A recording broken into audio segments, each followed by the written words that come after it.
First of all, thank you to Elizabeth for suggesting this very bizarre story. I had never heard about it.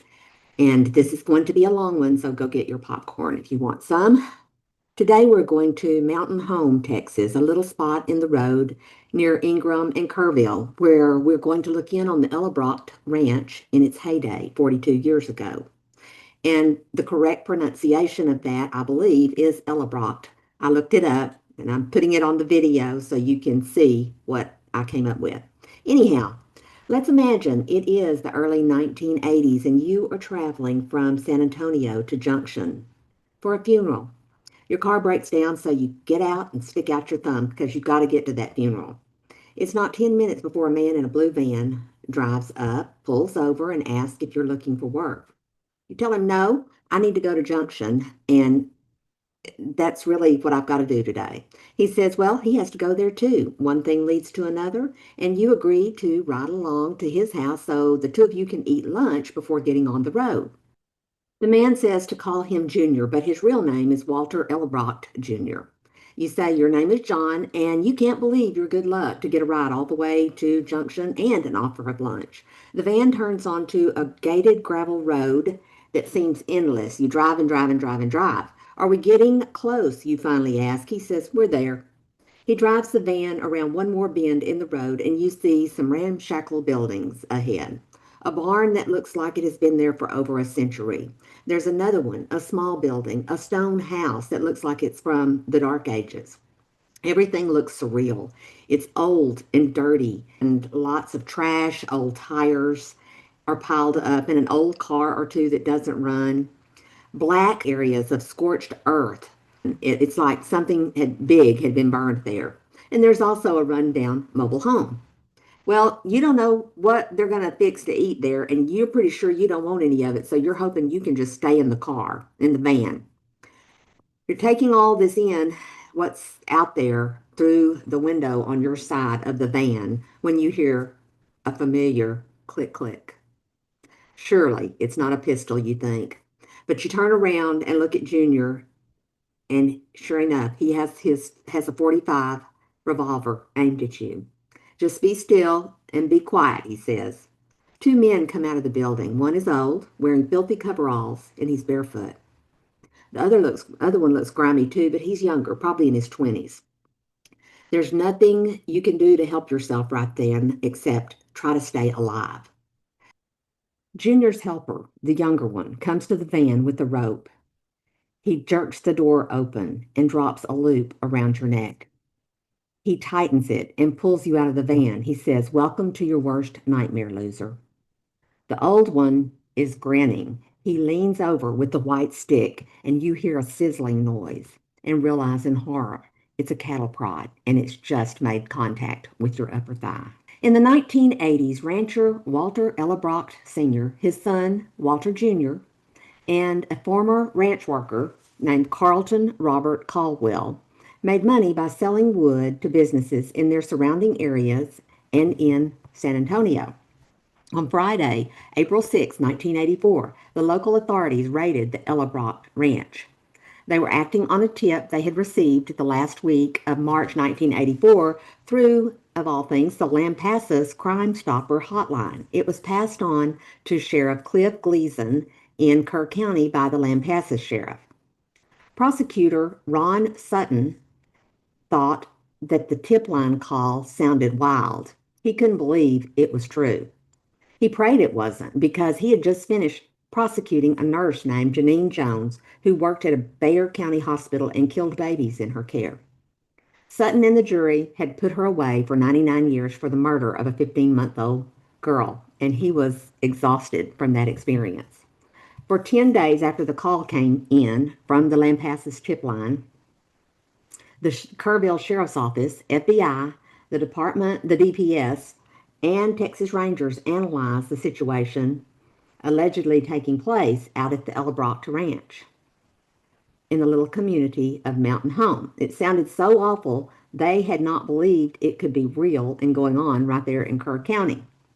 Now, if you are not familiar with Mountain Home, and I wasn't, let me tell you a little bit about it. Mountain Home is in Kerr County. It is at the intersection of State Highways 27 and 41. In 1984, the Mountain Home Post Office served 350 families. It was a small area. And Mountain Home only had three businesses in 1984: a hotel, a store, and a church. The tipster had called the Lampasas hotline after reaching his home in Comanche. Lampasas may have been the nearest place to him that had a tip line. The man's name came out 2 years later at trial. He was Travis Boyd, and Boyd said he had been kept prisoner by the Ellebrachts, and he was forced to whittle or carve cedar keychains while chained in place where he worked. By some miracle, he had escaped, but there were still people being held there. He also said he had seen Junior Ellebracht sexually assault a woman. Also, he had seen Junior and Junior's father, plus one of their ranch hands, Carlton Robert Caldwell, another prisoner whose name was Anthony Bates. He was a drifter from Alabama. 10 days after the tip came in, and after conducting a thorough investigation into the possibility that this was real, a search warrant was issued. The Kerr County Sheriff's Department, the FBI, and the Texas Rangers stormed the Ellebrachts' 3,500-acre ranch in Mountain Home. They arrested Walter Sr., Walter Jr., Joyce, Walter Jr.'s wife, and two ranch hands. I need to pause and say this. I would love to know what that law enforcement's 10-day investigation involved, and I can't help but think, what if the Ellebrachts killed someone else while that investigation was going on? Now, I know they had to do things the correct way, but 10 days is a long time if you're the one wearing leg irons and chains. But moving on. When they stormed the ranch on April 6, 1984, they found 6 prisoners, 1 woman, and 5 men. I'm going to read an excerpt from the San Antonio Lights, April 8, 1984 issue. 3 members of a prominent Kerr County family have been accused of luring drifters to their home with the promise of a hot meal, then forcing them to work on the family's ranch under slave-like conditions. Some workers found on the Ellebracht Ranch in Mountain Home told authorities they were shackled to keep them from escaping their captors. Bone fragments found on the ranch are being analyzed to determine if they are human, Kerr County Sheriff Cliff Greason said.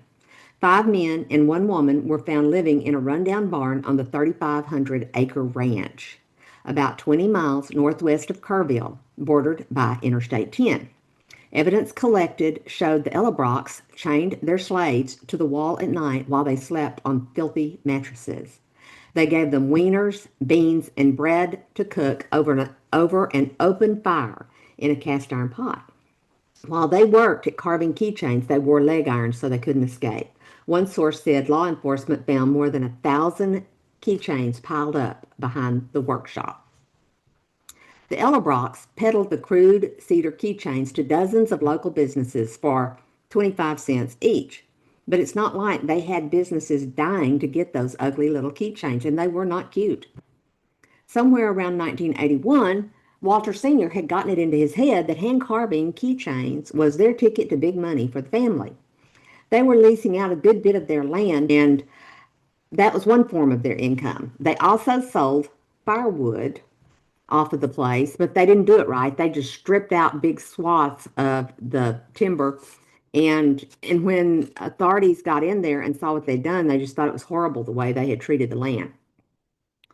They didn't do any ranching or farming themselves, and they were broke. They needed more income because they didn't want to do all that hard work like farming and ranching. Walter Sr., however, aspired to be the keychain king of the Texas Hill Country. Yep. He knew they needed the keychains mass-produced if he was going to reach that pinnacle in his life of being the keychain king. So he and Junior, who were too lazy to do much of anything, combed I-10 for hitchhikers and got them into the van with the promise of food or a job. And then they would get them back to the ranch and capture them. This certainly wasn't the way Walter Jr. or Walter Sr. was raised, according to Walter Sr.'s mother, Leona Ellebracht. When she heard about there being slaves on the ranch, she was furious.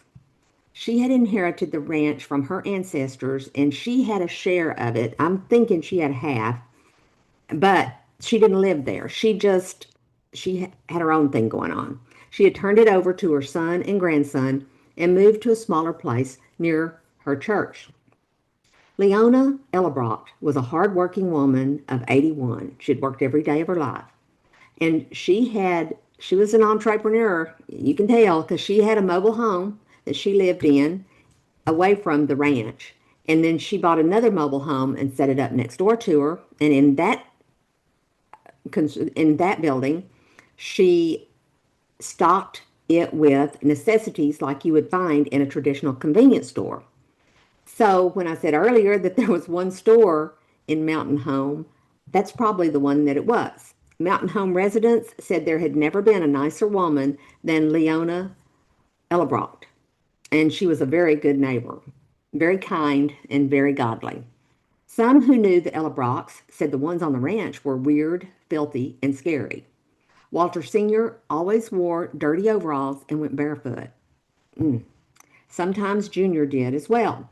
His wife had left him years earlier. I just can't understand why she didn't want him. He's such a prize. But she, one of the ranch hands told a reporter that she had run off with a hitchhiker, and that's why they were so negative towards hitchhikers. But who knows? That sounds like a tall tale to me.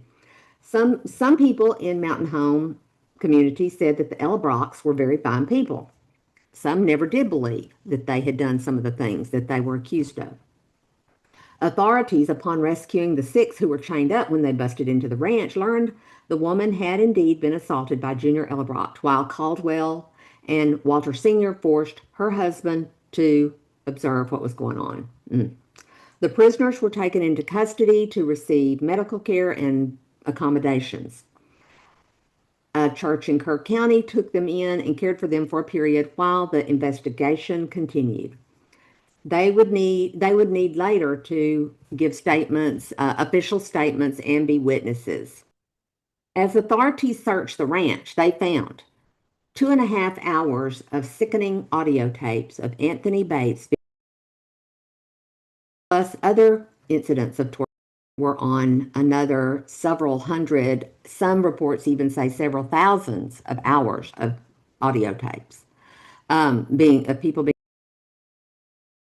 In the background of the Bates tape, they had a song playing. Johnny Cash sang, "I Fell Into a Burning Ring of Fire." The authorities also found records kept by the Ellebrachts, and it appeared that over 70 people had worked at the ranch in 1983 alone. Now, how many of those were enslaved or kept as prisoners is unknown. After Bates was dead, Walter Jr. said to build a big fire and burn his body. Ranch manager Carlton Robert Caldwell oversaw the project.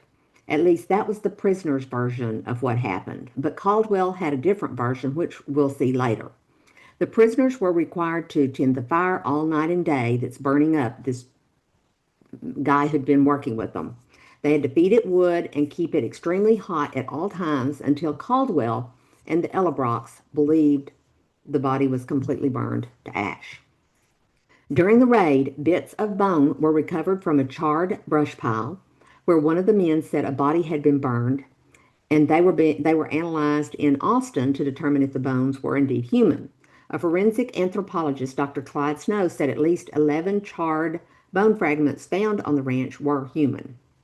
Dr. Snow said he estimated the fragments were exposed to intense heat a few weeks to a few months earlier before he examined the body on May 30th, 1984. Walter Jr. and his wife, Joyce, had a son, Walter III, who went by Wes. The boy went to live with his great-grandmother, Leona, when his parents were taken to jail. Leona was sick over what she had heard was happening at the ranch after the arrest, and she was so angry at her son. Later, she decided to help him. She changed her tune and said she didn't believe he or her grandson had done anything wrong. They would never do that. But that was only after Walter Sr. begged her for her help. Leona would not let him down in his time of trouble. She sold her share of the ranch, reportedly for more than $1 million, after a friend advised her that her son would be in jail for life unless she hired the best lawyer money could buy. So she did, and she hired Richard Racehorse Haynes. In 1984, Haynes was the best defense lawyer in the state of Texas, and he brought along his protege, Dan Cogdell. Joyce's lawyer was Mike Ramsey. I know nothing about Mike Ramsey. I probably should have looked into that, but I didn't because I'm ready to get this out to y'all because I promised it 2 days ago. It isn't clear if Leona paid for Joyce's lawyer or not. The trial. The two Walters and Carlton Robert Caldwell, the ranch hand, were charged under the state's organized crime laws with conspiracy to commit kidnapping and murder in connection with the death of Anthony Bates. 5 others who had worked as ranch hands were also charged. They weren't at the ranch when the raid was made. The trial was moved from Kerr County to the Travis County Courthouse on 11th Street in Austin. And the trial, believe it or not, lasted for 3 months. I can't even imagine hearing that garbage for 3 months. That'd be horrible. The Honorable Tom Blackwell was retired but came in to preside over the Ellebracht trial. A legal rock star in his own right, Blackwell had been the prosecutor on the 1966 trial of James Cross Jr. for the strangulation deaths of University of Texas sorority sisters Susan Rigsby and Shirley Ann Stark. And that's the book I'm working on right now, hopefully out by May 1. If the lurid and gruesome testimonies expected during the trial weren't enough to draw a crowd, well, Racehorse Haynes was. The Ellebracht's lawyer drove to the courthouse each day in a yellow Rolls Royce. Haynes, a prominent defense attorney from Houston, had learned at the knee of the legendary defense attorney Percy Foreman. Foreman had made Haynes his protege in 1956 as soon as Haynes had his bar card. Haynes attacked the credibility of the state's witnesses in the Ellebracht trial, many of whom were forced to take part in causing pain to others, or it was just a terrible situation, how the Ellebrachts made them do things to other people, and if they didn't, then they were threatened with death. They were put in a trench and told you're digging your own grave. They had them sign suicide letters saying that they were killing themselves. They did all kinds of horrible, psychologically terrible things to these prisoners. So sometimes if they would inflict pain on somebody else, then they were allowed to leave. So it was just horrible. Cattle prods were used frequently on the Ellebracht Ranch also. And if you're interested in more detail than I just said, see the articles that I have included. Audio tapes found at the ranch were played in court. They began with a person, this is crazy, y'all.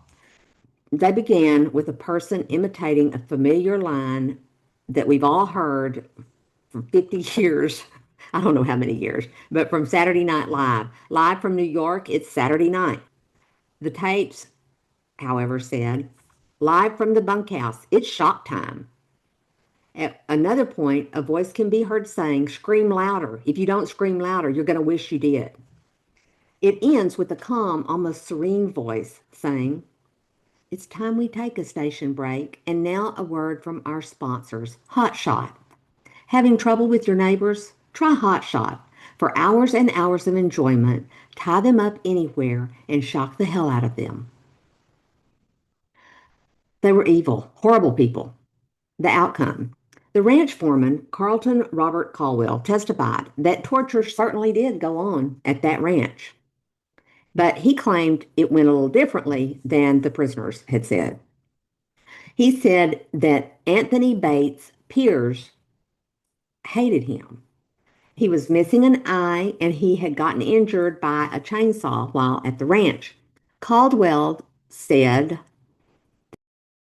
done by Bates's peers and co-workers or co-prisoners, whatever they were, for being unable to do his fair share.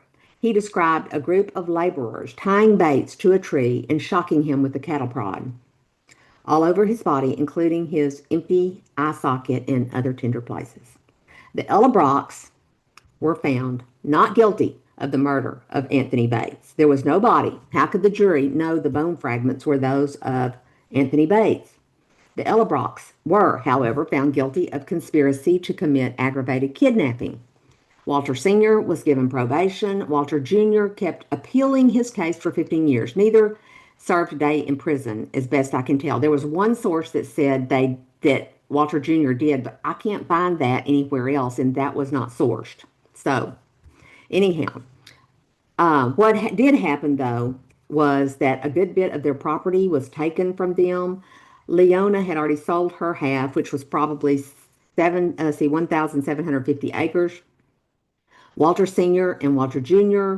had that same amount, and they lost 1,300 from that, from their acreage. Because, according to my San Antonio News, Anthony Bates's mother pursued a separate civil lawsuit against the Ellebracht family, and she won, receiving nearly half the ranch. And it was valued at the time at 1.7 million, which she sold to the state of Texas. Eventually, the state of Texas became the owner of the entire place. I don't know how that worked out, but it did. Okay, the epilogue. Walter Wesley Wes Ellebracht III, the youngest, had been 9 years old when the raid happened at the ranch. He was horrified by his family's treachery as he matured. He sat through the entire trial when he was 11 years old and heard all that horrible stuff. I can't believe they let that child be in there. But it looked like he was supporting his dad and his grandfather. So when he went back to school, and that trial was 3 months, January, February, and March. So he was tied up and wasn't going to school. He was sitting in a stupid courtroom, a kid. Anyhow, when he went back to school, he was bullied and teased. As an adult, he was nothing like his father or grandfather. He changed his name and tried to get on with his life as a caring human being. Unfortunately, when he was 38, Wes was killed in a car wreck. At his funeral, many friends stood up and said, "What a wonderful and kind and giving person Wes was." I don't know his last name after he changed it. His mother, Joyce, had remarried. And to be honest, I still don't know what really her outcome was. I do know that she had a degree of participation, but it was more like just psychologically abusing the prisoners. Like, for instance, somebody had misbehaved, and I don't know what they did with them. They may have killed him. I don't know. But she brought a large container of blood and showed it to the other prisoners and said that they just, that this is what happens if you don't do what we tell you to do. It was really terrible. So she was not a great person either. But I'm sure some of that was coercion to make her do that. So she was complicit and they didn't have to worry about whether she was going to tell on them or not. But that's just the sickest story I believe I've ever covered. I hope that it was interesting to y'all. It was certainly interesting to me. I had no idea people were living like that in 1984 in Mountain Home, Texas. So I hope y'all take good care of yourselves and each other and your families and what have you, and have a great week. Thank you for watching this video.